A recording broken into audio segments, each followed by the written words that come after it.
Good morning.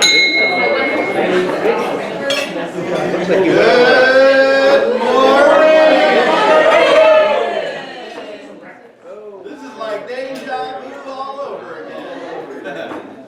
I am your substitute president and past president of the Sunrise Rotary Club of Arcata for us old-timers. I am, of course, Gregg Foster, and as I mentioned, I was president 20 years ago. Unchanged.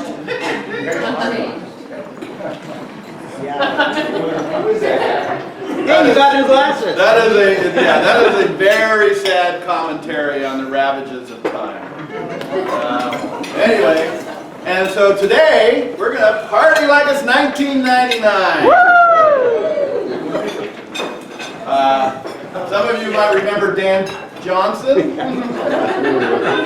young gentleman there, and then Vernon and Liz Brown. Verno was a member of our club for many years, and Karen tells me this morning that she joined the club during my Rotary year, and surprisingly remained. So did I.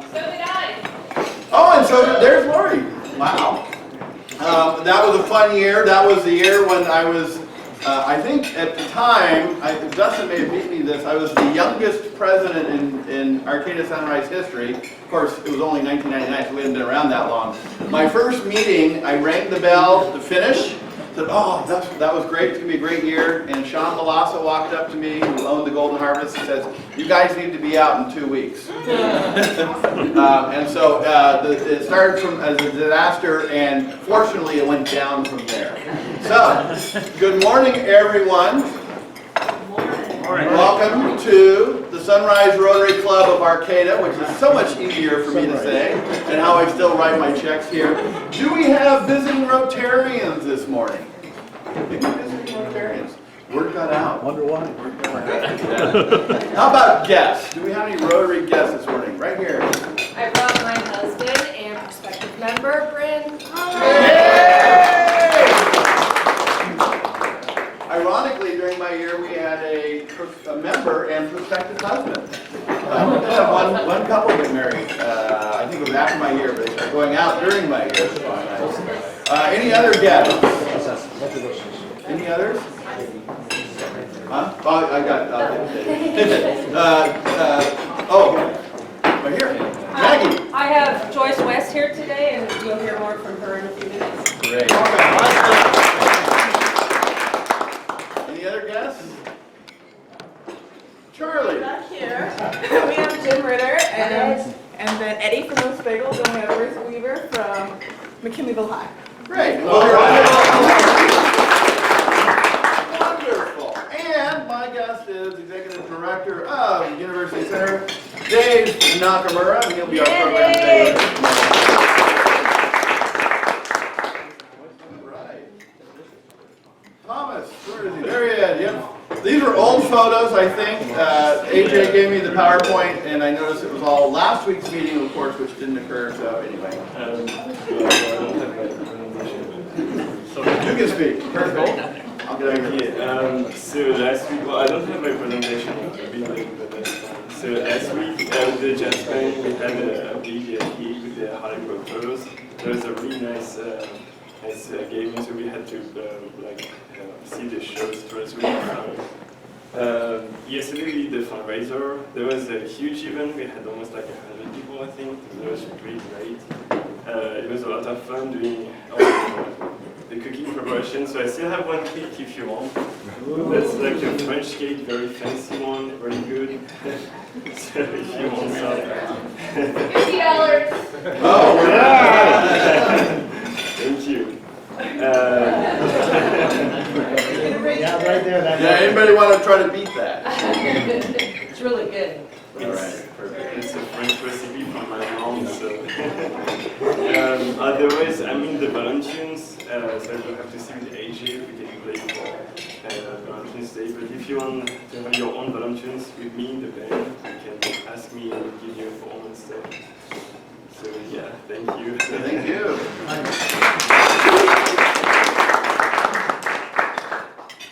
All right, we have a whole slew of recognitions, but AJ AJ planned this meeting in such a way that he overpacked it with stuff, I think because he knew that any void would be filled by me.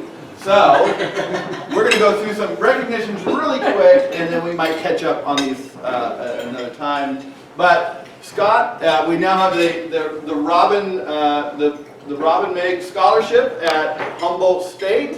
Thank you guys for your generosity.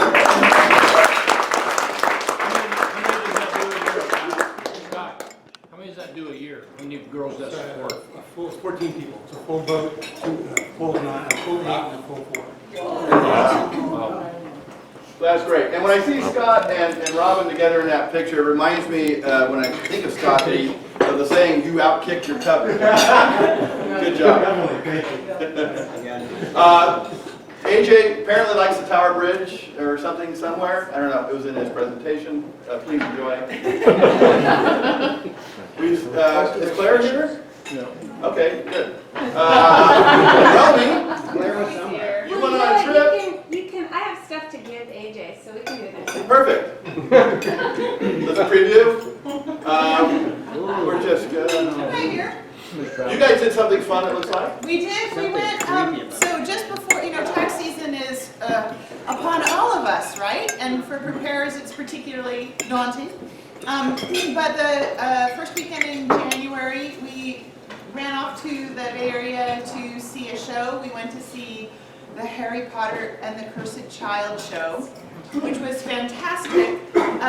It is a 2-night undertaking, so it was a very impressive 2-night tour, but it was spectacular.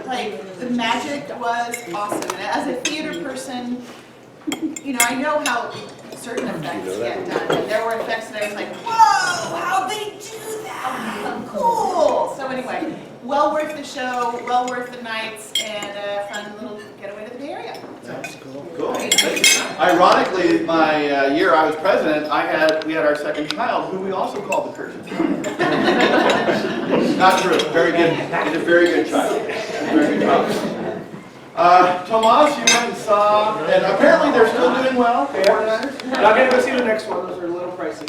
I had joked with my son, hey, if they go to the playoffs, we'll go to a game, but not really. No, we can't really go. He's 8, so you put something in an 8-year-old's head.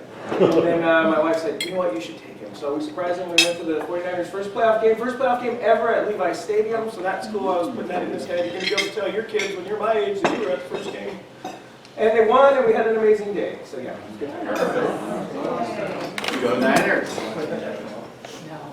Let's see. Melinda's not here, but that's not them. Again, these are AJ slides. Is Ashley here? She's not here. No. She's probably doing taxes. Who had birthdays in January? Raise your hand. Scott? Sophie? Randy did this. So we had 3 people in the room for birthdays. Did you have good birthdays? Yeah. You did? You did something fun? Did you get a present or get sung to? I honestly don't remember what I did. Well, Randy, that happens in your age. But we're glad we're glad you're here this morning. Alicia drove you down. She'll be waiting for you out front to drive you home. Well, none of you mentioned being sung to, so we're going to sing to them. Ready? Dick, would you like to lead us? Certainly. Happy birthday to you. Happy birthday to you. Happy birthday, dear Rotarians. Happy birthday to you. All right. And then we did throw a birthday party. AJ and a bunch of us here, but AJ with the cupcakes, and of course the birthday people didn't show up, so we ate the cupcakes. I have a good excuse. Sophia, you were Rotary-acting. Yeah, I couldn't become the president of that club, so I couldn't. But that was Sophie's birthday celebration, and did you end up getting a cupcake? Yes, Lisa got it in my office. Perfect. Okay, good. They were delicious. This was an impromptu Rotary Fellowship event at the Griffin. Anniversaries in January. Who has anniversaries in January? Yay! Me too. Yes. How many years? 17. Wow. Yeah, we were married on 1-2-3. Yep. January 2nd, 2003. Wow. Nice. That's cute. Well, I have my 5th anniversary, and we're celebrating, of course, 3 years of marital bliss on our death. Just kidding. And someone gets a joke, right?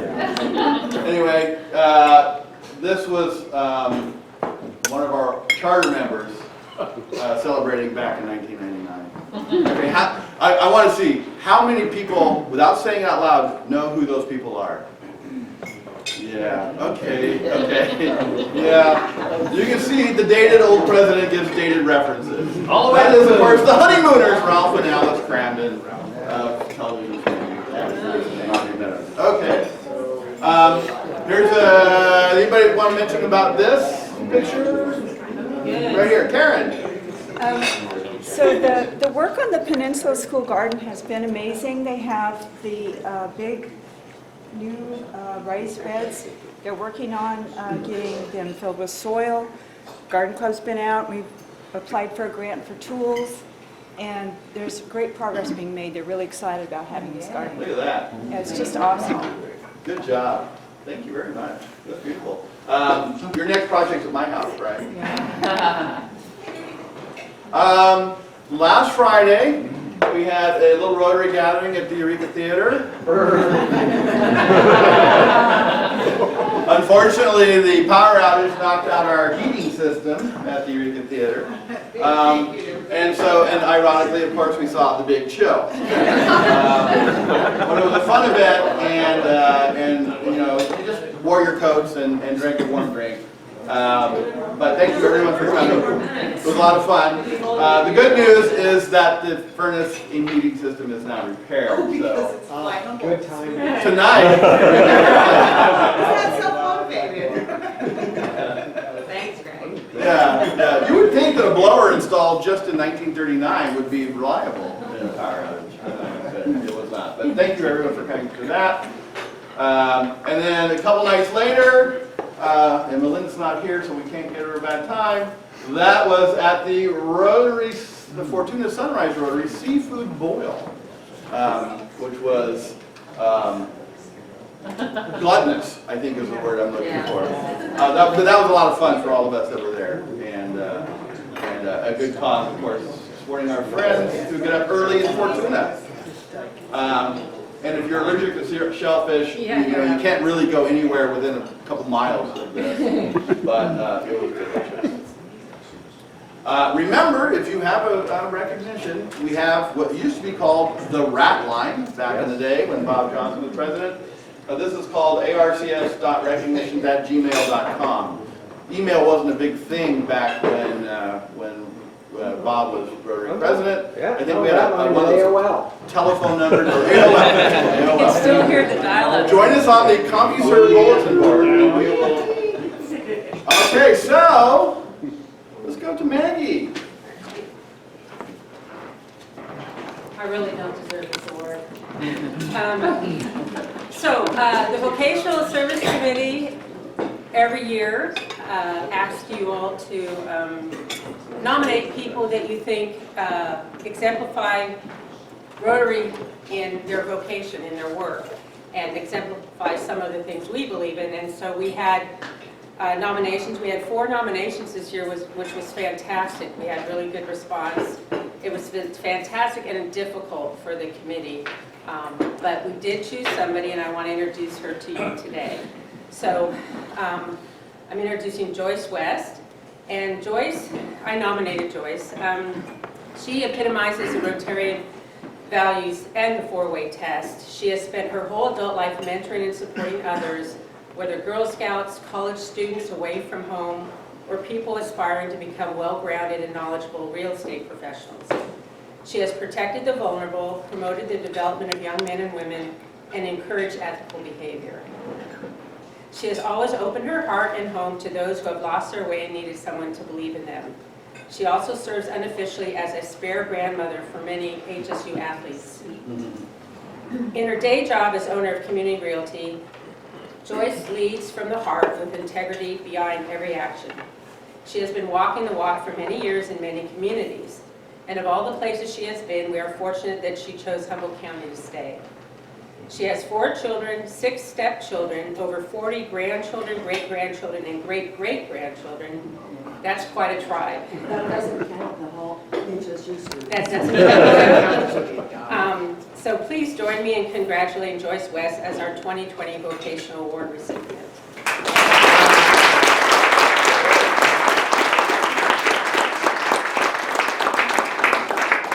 Thank you very much for this award.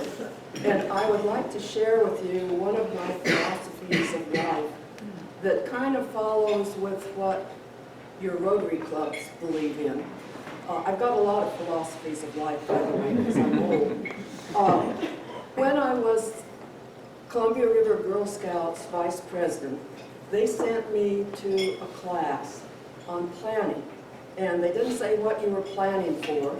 So we all went in and we sat down and they gave us an 8.5 by 11 pad with a pencil. And the leader stood up and he said, write a 200-year plan for your life. And you've got 30 minutes. And I said, wait a minute. I can maybe do 5 years or 10 years. There's no way I can do 200 years. And he said, just think about it. So I sat there and I thought for a little bit. And at that point, my 4 children were still in school. That's why I was involved in Girl Scouts. And I thought, well, maybe the values I teach my children will be taught to my grandchildren, my great-grandchildren, and I can tell you right now that that did happen. And so maybe I can make a 200-year plan on how I teach my children. And at that point, I was on the Planning Commission in Camas, Washington. We had a huge pulp mill right in the middle of town, and all their effluent land ponds were inside the city limits. And I was on what they called the Shorelines Committee. And Camas was also in Clark County, which at that point was the fastest growing county in the nation. So we had problems. We had police officers come to guard us at our planning commission meetings because people were so upset. And I got to thinking, well, maybe if we don't look at just what happens the next 10 years, 20 years, but we look 200 years down the road, we can make a bigger difference. And so I started trying to apply that to my regular life. I had many times when I got things all screwed up. And if I went back and looked at it, it was because I wasn't planning far enough in advance.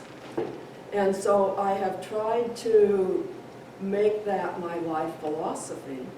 And I do that in my real estate business.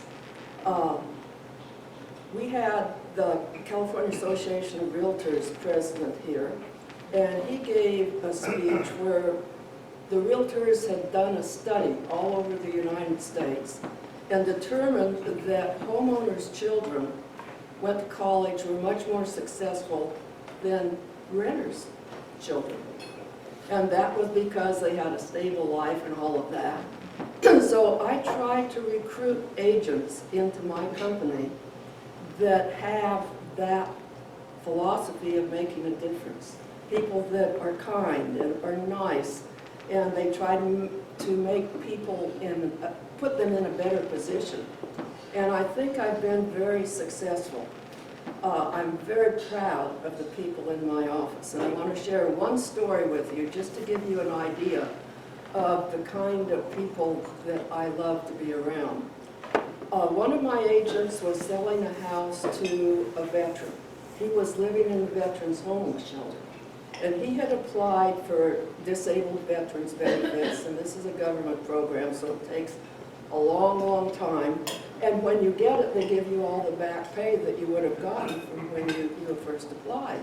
So he had enough money to make a down payment on a house. Couldn't be a very fancy house, and then you'd get a VA loan, which is 100% financing. So my agent found him a house. It needed work. You can't just sell any house and get a VA loan. So that agent, her husband, and the lender all went to the house, they painted the outside of the house, they did work on the house, they fixed it. And then the listing agent happened to have a house that was, had a stove, a refrigerator, a washer, a dryer, a bed, a couch, table, and chairs that they were going to have to haul off. They loaded that all up, moved it to the house. Then the agents, my agent took out of her commission money to buy sheets and pillowcases and towels and pots and pans and silverware and dishes and stocked the cupboard. And then she went out and bought a Christmas tree. And they decorated the Christmas tree.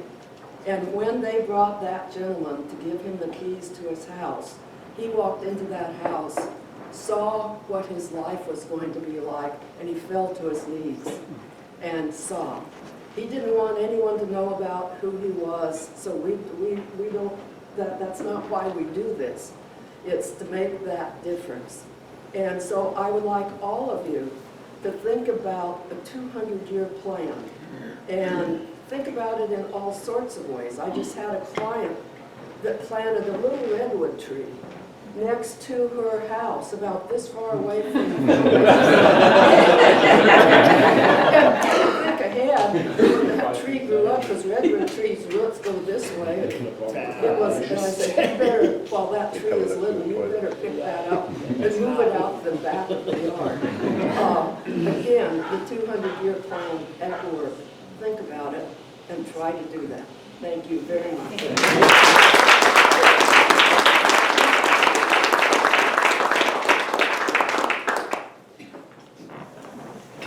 So part of this award is that we donate $250 to the Arcata High School College and Career Center. So we're doing that today. And the other thing is our recipient gets to choose a group to donate to, and she has chosen to donate to the Humboldt Association of Realtors. They have a special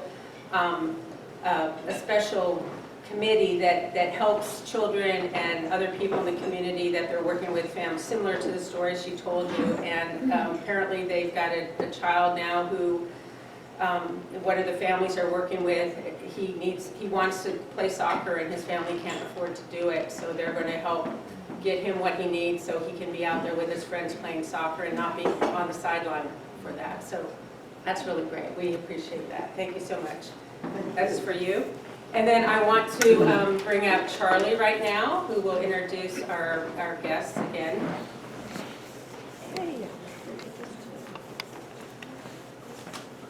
Hi. Good morning. So I'm more from the Vocational Service Committee. I have three guests. I have Jim RItter and Eddie from Thomas Bagels and Ruth from McKinleyville High, and they're going to tell you about the internship program that we want to start. And I'm going to have you guys just go in order, kind of go with Jim with the inception of the idea and how it started, and Eddie, how you got involved, and then Ruth, tell us about your experience. Thank you, Charlie. Good morning, everybody.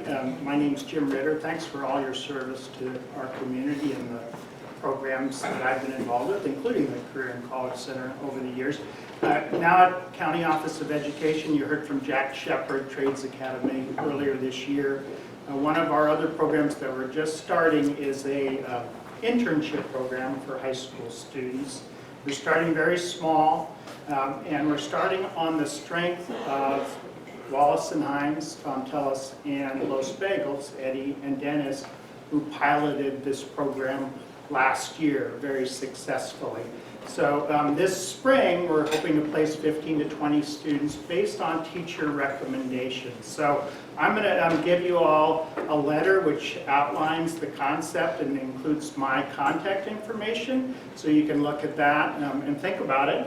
Again, we're starting really small, but we thought the most helpful thing for you would be to actually hear experiences from either Tom and, of course, Eddie and Ruth, who will share about the internship program. So thank you, and I'll turn it over to Ed.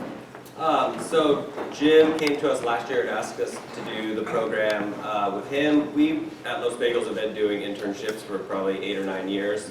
So what we get out of the internship especially through the high school students, is long-term employees. We get an opportunity to meet people who otherwise we maybe wouldn't have met and give them opportunity. And it gives us other opportunities to strengthen our training programs and just get out there and see young people come in and work. And then it's also really cool because a lot of the students that we get end up staying in the area going to college, and then we have an employee for 4 or 5 years who then projects themselves onto the next big thing. So it's really like one of the coolest things I've ever done. So pass it on to Ruth. I'll have to agree with him. It is probably one of the cooler things that I've ever done. Like, when my culinary teacher came to me and was like, offered me this opportunity, I didn't really believe her because I was like, Los Bagels, what? That's like, everyone wants that job. And like, then it actually came true. And I've had some of like the best work experience I've ever had, and like I'm so excited that this is where I'm gonna start. And I've met so many cool people, like especially Eddie, and he's like so caring and understanding, and he's helping me through so much. And I can say the same for Crystal and Jim RItter here, and Miss Silberg. But yeah, it's just been an amazing experience, and I can't wait for it to keep going.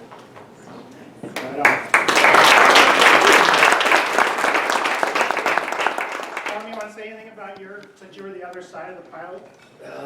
It was a great program for us, especially now with the big labor shortage, and to hand select somebody to come into Walls and Hines and be the quality individual that she is. She dances circles around some of the guys that are there, and the owner. For sure. And man, it's been a great program, and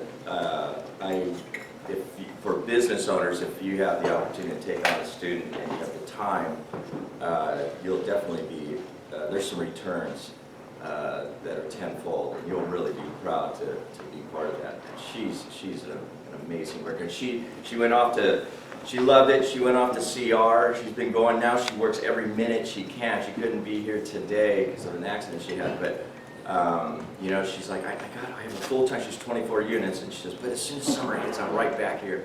And so it's really exciting to have her energy, and I'm sure you brought the same to Los Bagels.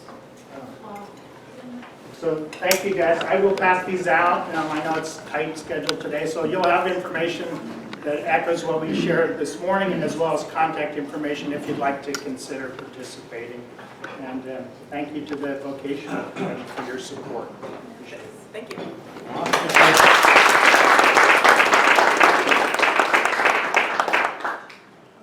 Okay, we've got a few minutes for some upcoming events tonight with heat. Airplane, 40th anniversary of Airplane at the Eureka Theatre. Doors open at 7, it's 7:30, $6 admission. Beautiful Waltz and Hines bars, across which you may purchase beer and wine, and come have a good time. Will there be heat? Huh? There is heat. Oh. Greg fixed that after. There is heat. I'm told that. That's why you have to pay for it. Yeah, exactly. Yeah. Well, technically blankets, but that's heat, body heat, right? I don't know what that's about. Go back. Dictionaries, yeah. Dictionaries. So right. Oh, there you are. 28th, 29th, and 30th, we're doing the presentations again. There's a sign-up genius out there. We have lots of people who've signed up. We could use a few more on the Wednesday. I think that's Jacoby Creek. So if you look at the sign-up genius, if you haven't been out there, it's really neat. The kids are really in 3rd grade. They haven't been turned yet, so they still like you, and they're really happy. Yes. So every year, if you're new to the club, every year we hand out dictionaries to all the 3rd graders at Pacific Union, Arcata Elementary, and Jacoby Creek. And we do a little presentation, and we hand them out individually. They all have the names of the kids in the books, and it's a really good program. It's fun.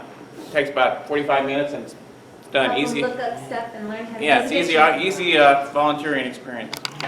We can show them what a book is. There we go. Look at those happy Rotarians. So look for the sign-up genius or contact Brian.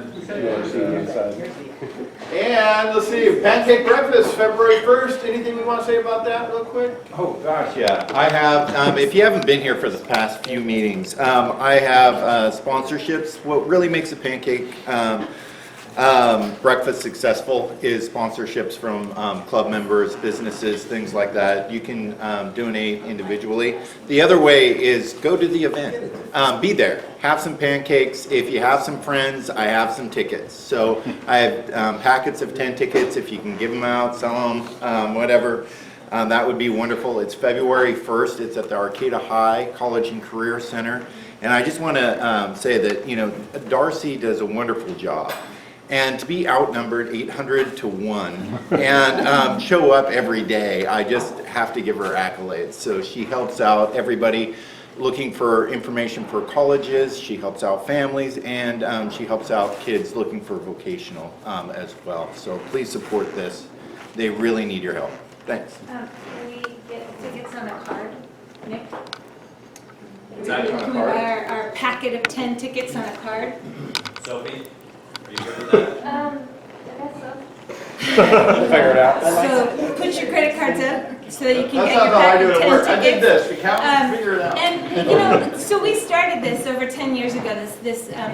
The College and Career Center at Arcata High is not funded by Arcata High. They give them space, but they would not exist if it was not for community donations. And it is the one program at the high school that truly serves every single student there. Whether they're college bound, whether they're going into the occupational fields, whatever it is, whatever their plan is after high school, this is the place where they get the tremendous resources in the education and the opportunity to discover a good path for them, no matter who they are. This is a really important program that could not exist.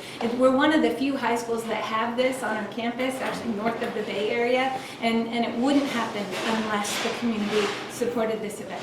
And it's fun and it's easy and we must do it. Thank you. Sorry, we're running out of time. Yep. So we have the February mixer for the Arcata Chambers at the Eureka Theatre on February 6th. Please go. You'll hear about it more. Charlie is having a artist reception first Friday at the Griffin. February 7th, please go, 6 o'clock p.m. And we'll probably hear more about that as we go forward. But come support 2 Rotarians with that event.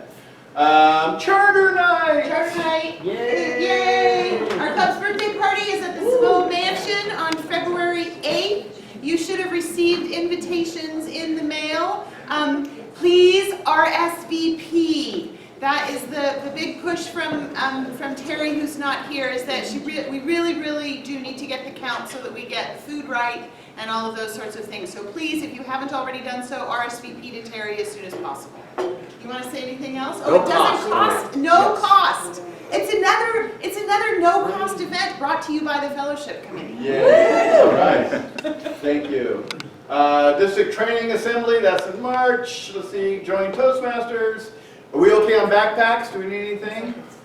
We need someone to deliver. We need someone to Anybody deliver have to today. deliver? Any Split it up between 2 people, goes real We're quick. almost all packed, we just have to pack the bread, so. Okay. Everybody can swim.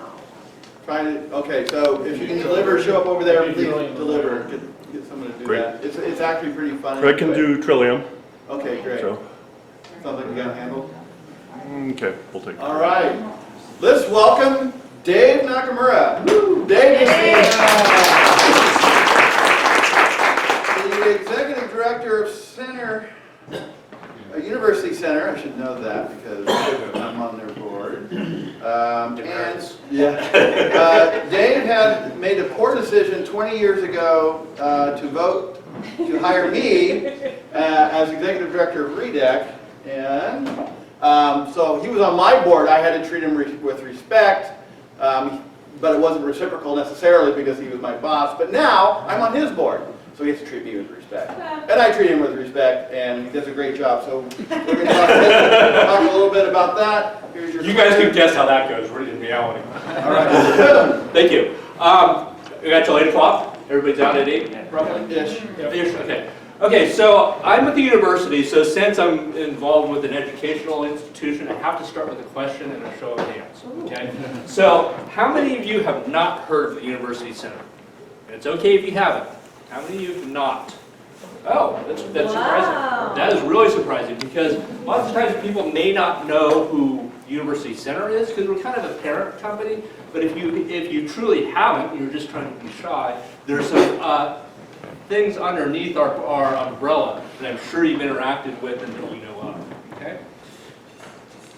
So University Center is part of the CSU system. We are a little bit different, and that's it's even people on campus sometimes have a hard time understanding why we are a little bit different from the rest of the campus.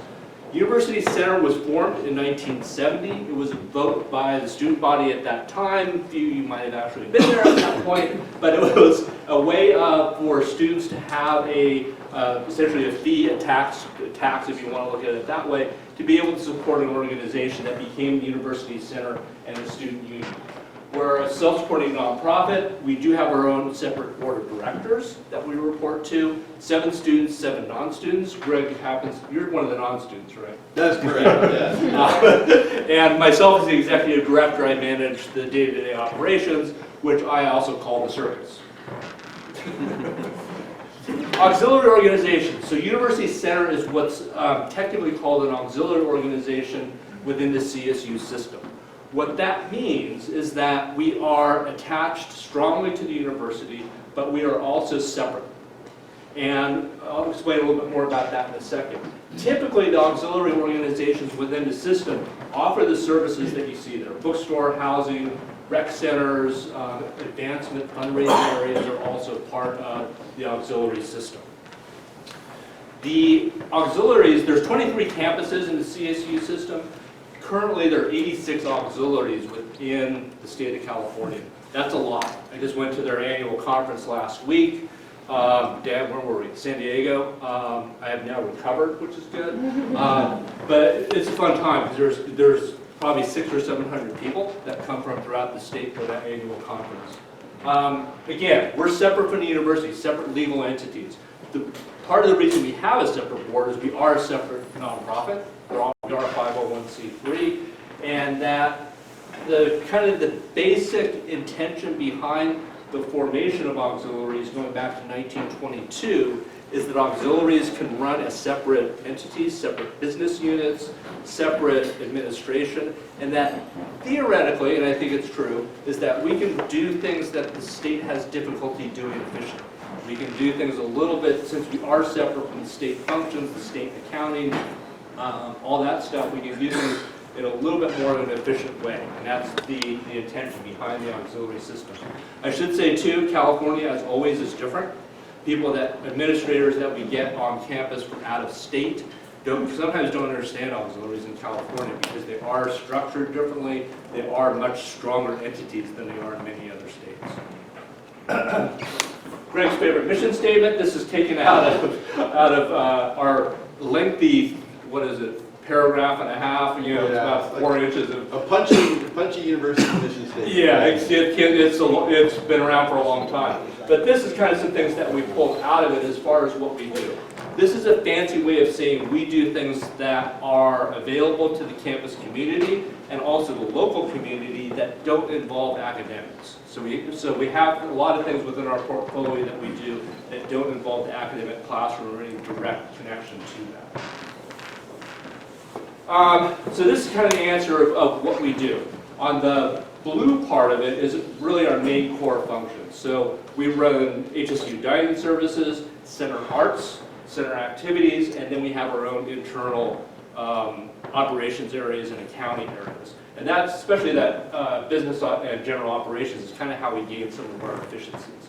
I should say too, one of the functions of auxiliaries is the town and gown relationship. So particularly with center arts and center activities, they do a lot of things both for the campus community but also for the local community as well.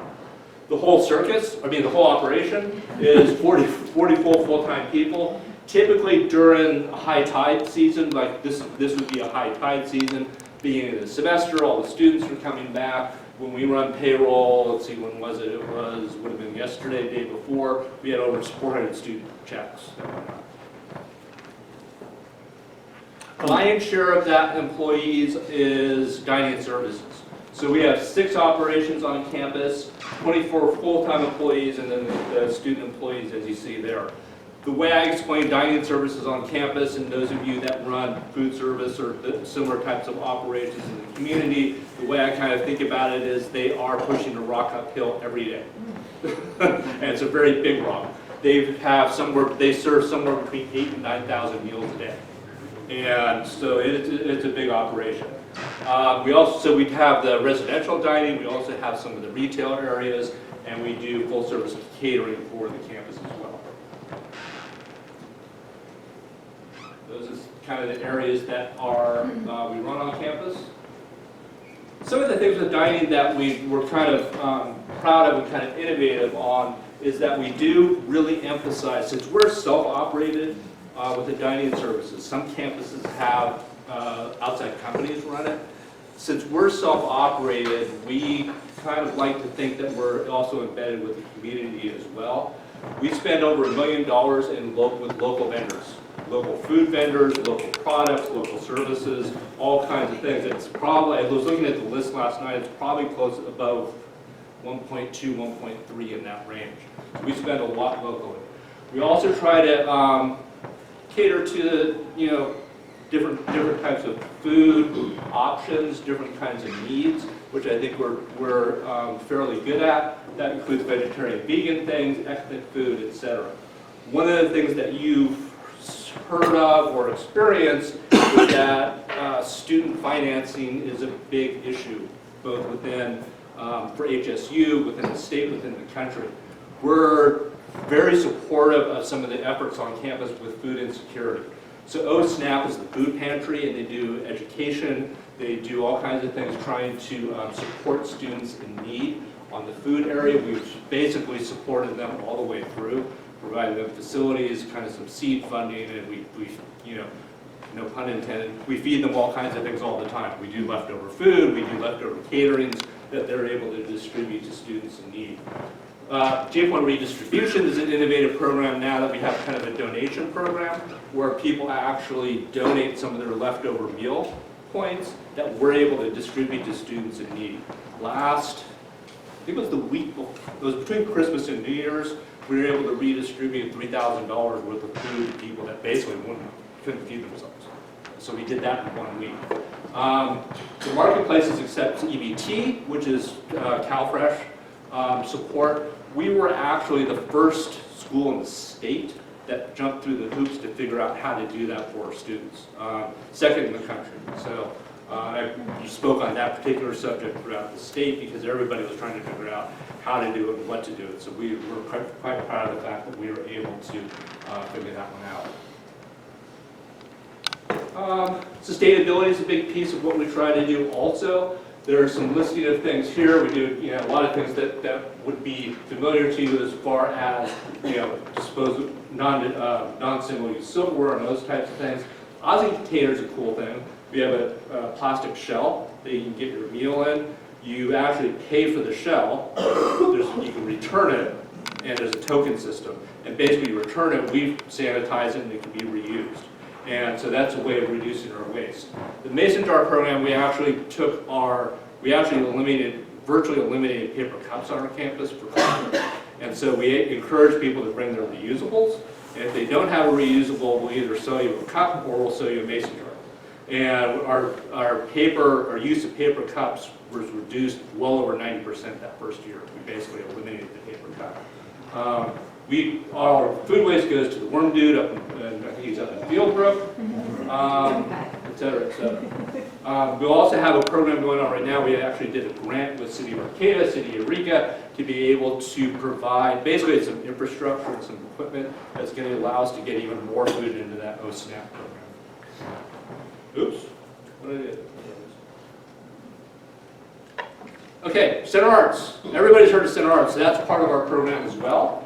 They do have a number of different programs. One of them is they have funding out of Associated Students. So we do a lot of programs that are really targeted at our students. So it's things that are attractive to 18, 19, 20-year-olds, which accounts for the joke I have with Center Arts is whenever they do an AS program, and if they ever do one that I've heard of the artist, they've chosen the wrong person.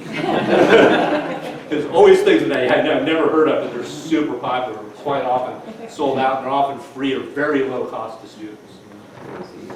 This is, they do things also for special events. They do things for some of the academic departments, so they'll do ticketing, front of house, back of house. We have our own technical support areas, so all those things, it's kind of the tip of the iceberg, because when you go to a performance, that's really probably about 10% of what they do. All the setup and breakdown and everything else is quite a logistical, interesting thing. Block party was right out here. We did it 2 years. We're kind of trying to figure out what to do with it next year. It was a big event out in the plaza. We had free food for students. Last year we had a zip line. Everybody survived the zip line. We had a music event out there. Probably had, I think we ended up serving almost 2,000 meals to students out there. And what was the intent behind it was, which was cool, was especially for new students. So we had streams of people coming down from the residence halls that were new to town. Guess what? They're in the plaza and they're sitting going, hey, there's some stuff down here. It's okay to come down here. They're checking out stores and shops and businesses. So that was the second annual. We're looking at the third annual next year. That's Center Arts in a nutshell. Okay, and they do about 40 to 50 performances a year, mostly on campus. But we're also doing things down in Eureka Theatre. Center activities is another area you've likely heard of. The areas that they operate are listed there. We do run the Aquatic Center down in Eureka next to the Authority Center. We also are responsible for the Student Recreation Center. There's actually 2 different areas that that rec center. So also the workout rooms, the weightlifting, indoor field, climbing wall, all that good stuff. And then something that we've been known for a long time, it's where I started with this organization back in 1980-something, was doing some of the outdoor programs with the organization. Aquatic Center, been there since 2007, I believe.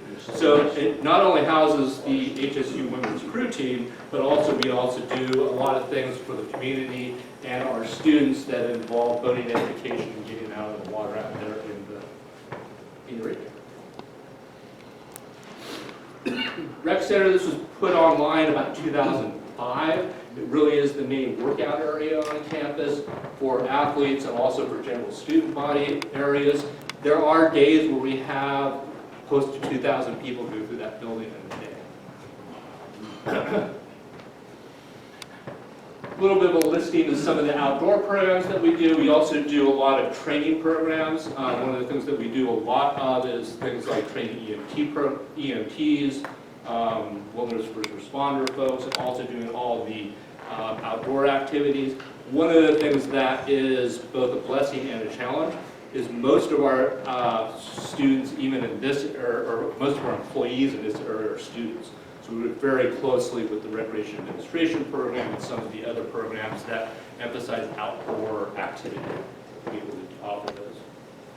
One of the things they did, Center Activities did last year, they were involved in a national contest, and it was for college campuses, and they kind of had a cool app, and basically everybody registered. If you were doing something outdoors, you logged that time in, and it was a contest from throughout the country. 2-3 years ago, they actually won it. They got enough activity on an 8,000 person campus to be able to win this contest. And we're competing against schools that are 30,000, 40,000 people. So to be able to win that was kind of cool. So we got the recognition and the bragging rights, and I kept telling them, as long as you beat Chico, I'm happy. And then the other thing is we actually got a whole bunch of, we got $5,000, $6,000 worth of equipment that we were able to turn around, offer that to our students for almost nothing. This year we won the West Regional, so I think we lost to some school that you wouldn't have. That was that tiny school. It was Texas. Yeah. They had You were cheated. just jamming. They cheated. They cheated. I was like, oh, I'm hanging out with my cat. Yeah, I know. But there's a silver lining. We still beat Chico. Yeah. So, we have an internal operations area. We're responsible for, I don't know how many different facilities on campus. I have to count sometimes. It's probably around a dozen facility areas on campus that we have to run. We also run some of the information services for the central area of the campus, vehicles, etc. The auxiliary, the philosophy behind auxiliaries, this is a good picture for that. So for all that stuff that we run, we have a relatively small accounting staff. So we run all of our accounting, accounts payable, accounts receivable, human resources, all that good stuff is run with a fairly small, efficient staff. We also are responsible for the bookstore. We did outsource that to a national company back in 2011. Thank God we did, because that's a very difficult business, as you can imagine, with digital content and so forth. Fall runs hundreds of stores throughout the country. The advantage for the campus and for our students is because they are such a big company, they can do things that we can't do. Okay, so they get volume discounts, prices drop. Their electronic delivery systems are very robust, things that independent stores simply could not do. So that is something that we've been working with for 8 years. You know, continual evolution in that content delivery area. We also manage the Arcata Community Pool, which a lot of people don't know.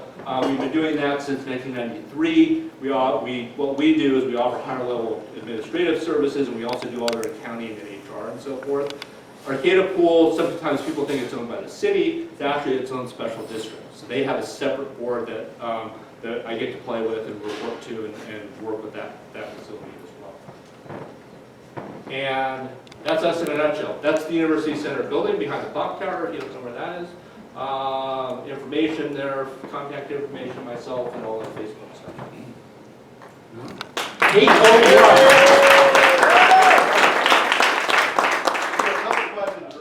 when I was teaching, I always just say when I needed to go fast, I was teaching graduate school. I would just talk fast. There you go. Quick question about finances. Does the university own all the facilities that you're using, and do you use them rent-free? Technically correct. That's a good question. So part of our being an auxiliary is we're financially independent. The operations of the facilities is all part of the university. Essentially grants us the right to operate all the things that we just talked about. And then the facilities, you're correct in the sense of all our facilities are slightly different. In some instances, we do pay rent, especially on the commercial services areas. In some instances, we don't, but it's also student supported. So it's a kind of a complex mix of things. Do you get any money from the university? Nothing directly. Nothing directly. We more tunnel money back into the system rather than the other way around. So we're not general fund supported. And that is part of the key core of auxiliaries. We're not directly state supported. Annual budget? Depends how you look at it. A little bit over 15 million. And all self-supported. Yeah. It's been a real education for me. I got asked, and I'm on an appointment of the previous president and subsequent presidents to the board from the community. And I knew Dave, and so when they called and said, hey, would you like to be on this board? I said, I have no idea what it is, but sure. Which is my general approach to anything. And he wanted to be my boss. Yeah, right. Finally, I went back at him. But learned a lot, and we're a supporter. And it's kind of nice because I'm really the only non-university affiliated person on the board. So I, believe it or not, don't edit myself much when I'm there, because the worst they can do to me is say, we're not going to report you to the board, and so anyway, that's been a lot of fun as well. So. And to add to the question that you asked too, the reason I kind of hesitated is because it's so complicated. There are some due tos, due froms, the pool's kind of separate. Bookstore, we get rent from them, so I don't really count their gross revenue. If you really added everything together, it's probably over 20. Yeah. All right, well, let's thank Dave again. And appreciation for your coming today. We've made a donation to the Wheelchair Foundation in your name. And it says AJ Gonzalez, but you have the coveted Gregg Fonser signature. Okay, good. And I got breakfast. Yeah, and you got breakfast. All right, it is time for the raffle.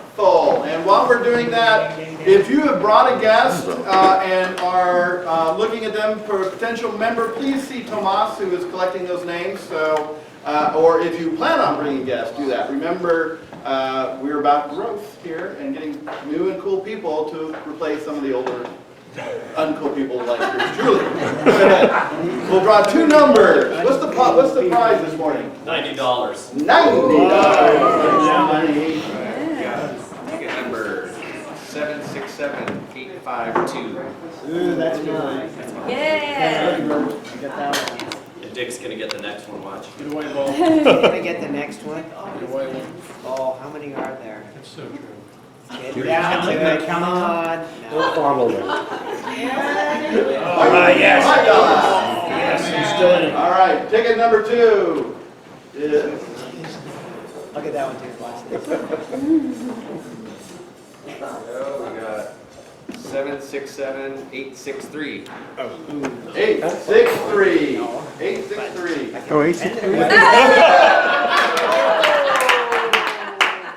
Wow. We're splitting the pot, right? I thought you said 763. 2 winners.